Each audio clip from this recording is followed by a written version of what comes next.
ধেয়ে আসছে প্রবল দুর্যোগ, সুন্দরবনের রেড অ্যালার্ট, মৎস্যজীবীদের অবিলম্বে বন্দরে ফেরার নির্দেশ। দক্ষিণবঙ্গে দুর্যোগপূর্ণ আবহাওয়ার পূর্বাভাস ঘিরে সতর্ক প্রশাসন। বঙ্গোপসাগরে সৃষ্ট নিম্নচাপের জেরে আজ শুক্রবার থেকে দক্ষিণবঙ্গ জুড়ে প্রবল বৃষ্টি, বজ্রবিদ্যুৎ সহ ঝড় এবং ঘন্টায় 50 থেকে 60 কিলোমিটার বেগে দমকা হওয়ার আশঙ্কা রয়েছে। এই পরিস্থিতিতে সুন্দরবনের মৎস্যজীবীদের জন্য জারি করা হয়েছে রেড অ্যালার্ট। সম্ভাব্য বিপদ এড়াতে বৃহস্পতিবার সকাল থেকেই নদীপথে স্পিড বোট নিয়ে মাইকিং প্রচার চালায় সুন্দরবন পুলিশ জেলার ফ্রেজারগঞ্জ কোস্টাল থানার পুলিশ।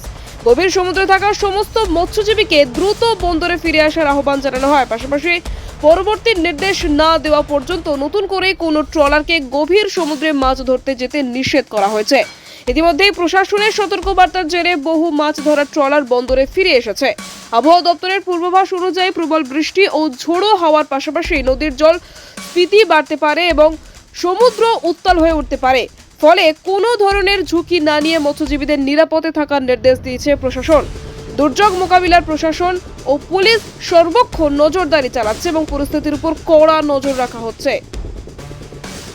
দক্ষিণ 24 পরগনা থেকে গোপাল সিলের রিপোর্ট, ডিএন নিউজ বাংলা। বিশেষ ঘোষণাটি মন দিয়ে শুনবেন।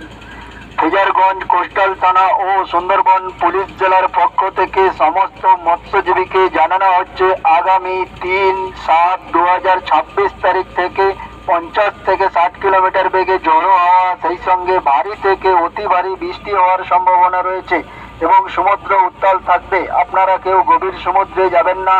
যিনারা এখনো গভীর সমুদ্রে রয়েছেন তিনাদের অতি দ্রুত ফিরে আসার জন্য অনুরোধ করা হচ্ছে।